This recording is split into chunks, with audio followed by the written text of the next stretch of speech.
Welcome! You're watching the Thrift Store Rundown, where we bring the uniqueness of Americana, home on a budget, which is the best way to categorize this book. Winter, spring, summer, fall. No matter what the season, most folks who can control their consumption habits do crave a Frosty every now and then, even if they're feeling kind of frosty themselves. It's bitter cold in New Jersey, though nobody craves a warm beer.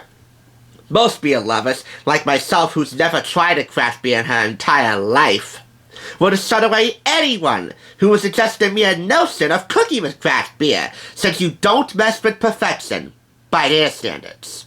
To those folks, I'd say, this is one cookbook I think you're gonna fall drunk in love with.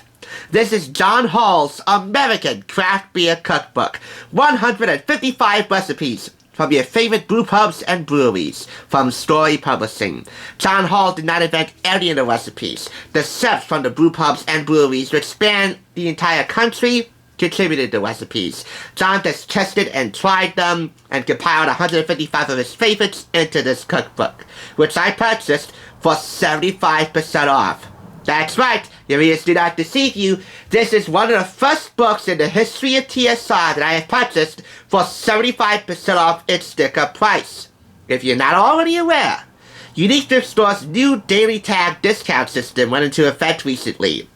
If you see a color on the daily tag discount board, that determines the discount you score for that particular tagged colored item. In which case, on this particular day that I purchased this cookbook, all blue tagged items went for 75% off. So that's 3/4 away from free from $3.99. You do the math. We're going to span breakfast, lunch, dinner, and dessert, since cooking with craft beer knows no discrimination at all. We're also going to span 2/3 of the tri-state area, New York and New Jersey. Sorry, Connecticut. You have great brew pubs too, but I've never been to Connecticut before. Let's start with breakfast. Super ultra free range pancakes from the Southern Tier Brewing Company in Lakewood, New York. And with every recipe in here, you get a brewery profile sidebar showcasing the history, regional specialties, and local craft cuisine utilizing craft beers.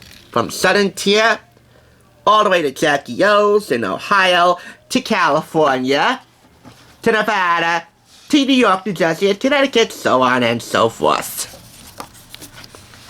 Next up, we're heading to Jersey City. Barcade's Pickled Hop Soups. And what is Barcade? It is exactly what it sounds like. An arcade for adults, beer, and video games. It's basically next level local Dave & Buster's. I might have to try that one day. In the meantime, I'm perfectly happy with the more family-friendly Dave & Buster's. Next up, the roasted chipotle salsa burger from Bolero Short Brewery in Ridgefield Park, New Jersey.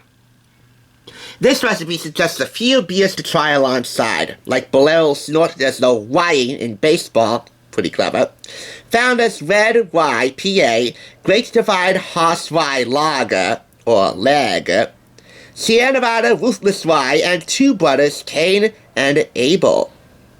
This recipe here will make about 8 burgers and 3 cups of the roasted chipotle salsa. There's a profile here, in brief, about the Bolero Short Brewery in Ridgefield Park. There's also a profile about the Barcade in Jersey City, New Jersey. And if you count 2 pounds of hop soups as somewhat of an alcoholic ingredient, a spiritual alcoholic ingredient, well then, that should be right up your alley. So that would take care of lunch. How about dinner? Oh, have I got a treat for you. Pork soda braised in apricot beer sauce from Beeria in New York, New York. So they spelled it B-E-E-R-E-R-I-A instead of B-I-R-R-E-R-I-A. Oh well. The deep sweetness of the apricot melds into the succulent flavor of pork and creates a delicious marriage of flavors. Flash frying the pork adds a great crust and subsequent crunch to the still moist meat.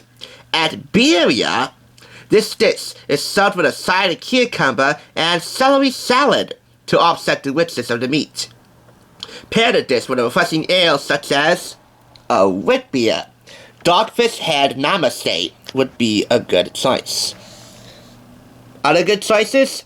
Ithaca Apricot Wheat, Magic Hat number 9, Pyramid Audacious Apricot, and Sea Dog Apricot Wheat. As a side dish, we have Vidalia onions stuffed with spring forage vegetables. A side dish for a light meal or a vegetarian main dish. Roasty, rich, herbal, and earthy, this recipe celebrates the very best of spring. The vibrant bite of ramp comes through in a hearty way and mingles with the sweetness of the onion and the spring freshness of the foraged vegetables. This recipe serves two, but can be easily scaled up for a crowd.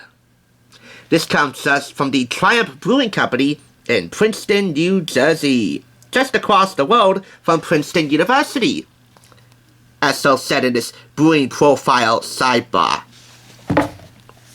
And yes, folks, you can create dessert with beer too. This is the only recipe I'm featuring here that actually features beer as an active ingredient. It comes to us from the Smaltz Brewing Company in Clifton Park, New Jersey. It is the Hebrew origin pomegranate cheesecake. Recent studies have shown that pomegranates have many health benefits. They contain antioxidants and other healthful nutrients. Hello. Adding them to a cheesecake won't save you any trips to the gym, but just sort of enjoy every bite. Some brewers have even joined the pomegranate bandwagon and are experimenting with putting the juicy fruit into beer. This recipe from the fun folks at Smaltz blends fruity goodness with the smooth density of cheesecake, paired with a pomegranate beer for an extra kick of fruit. As a matter of fact, not only does this recipe suggest you pair a pomegranate ale with this alongside, it's an active ingredient in creating the filling. Half a cup Smaltz Hebrew origin pomegranate ale or similar beer. This will make one 9-inch cheesecake, which is of about 16. And here's a brief profile about the Smaltz Brewing Company in Clifton Park, New Jersey. A couple of things to note about this cookbook. Just as not every recipe is going to feature beer as an active ingredient in the ingredient list, not every recipe will suggest a few craft beers to serve alongside these recipes. Some of the recipes that utilize craft beer might be a little outrageous sounding for those with refined taste, but you gotta remember, this goes beyond burgers and nachos and pizza and the usual suspects associated with bar food. This is not typical bar food. This registers to a higher bar, but too high of a bar for those with refined taste in getting their spirits?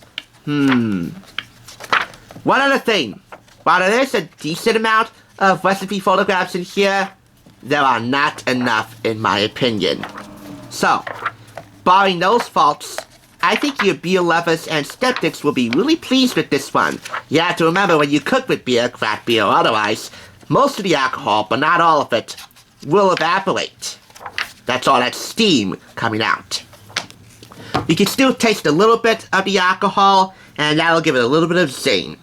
At the end of this, there's also a recipe index which you can look for by way of the usual method, A to Z, or by restaurant, by location, like here. Like all three breweries and brewpubs I showed you here in New Jersey. And the ones here in New York. 1, 2, 3, 4, 5, 6. And their head chefs. Along with their location information, addresses, website addresses, and phone numbers. One other note, the phone numbers and addresses, as well as website addresses, might have changed over time. This book was published in 2013. Food that loves craft beer. John Holl, an enthusiast who believes that there's a perfect beer for every meal, conducts an exciting tour of delicious food designed to eat with fine craft beers. Thinking beyond standard burgers and nachos, talented brewpub chefs offer pairings such as pistachio-crusted salmon sandwiches served with a bright, Hefeweizen, and curried pumpkin chicken soup paired with what else? A pumpkin porter. Craft beer never tasted so good. Explore recipes that taste amazing with your favorite beers. There you go again with that word. Amazing. Incredibly overused. This is why I rarely ever use that adjective.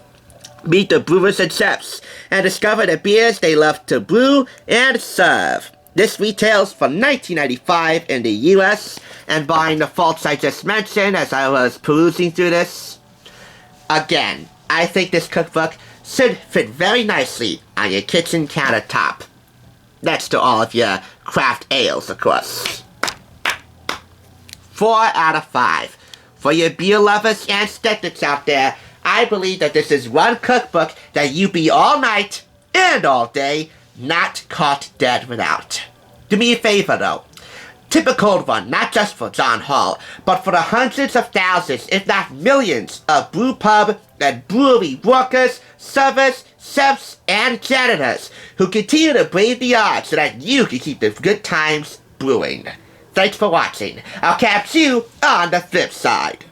Before we go, I hope you'll raise a glass to the late, great Larry King, pictured here alongside his boss from CNN, Wendy. This is from her book, Producer, which I will link in the description below to pay tribute to the king of CNN, who became COVID's most recent victim at the age of 87 this morning. Whether they were dignitaries from foreign lands or luminaries from Hollywood land, such as the love of my life, Troian Bellisario, Larry King now, link below for that too. Whether it was Larry King now or Larry King live, he had a way of getting the most candid conversations out of everybody he interviewed. He often referred to himself as the conduit between the guest and the audience, often asking the questions they want to ask the celebrity or the dignitary or whoever was on his program. He will most certainly be missed. Rest in peace, King.